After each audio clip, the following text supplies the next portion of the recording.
Naiintriga ako dito sa sinabi ng China na pinangako daw ng Pilipinas na aalisin niya. Alam mo bakla, Harry Roque, kailangan tanggalin yung barko na yan.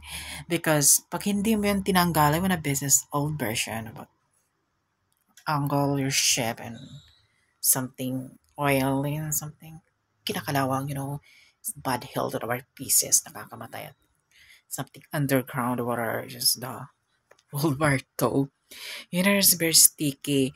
Kaya napapansin ko, kailangan yung ituloy ang World War III ng Philippines, China, Amerika, na sino uling manalo at sino uling matalo.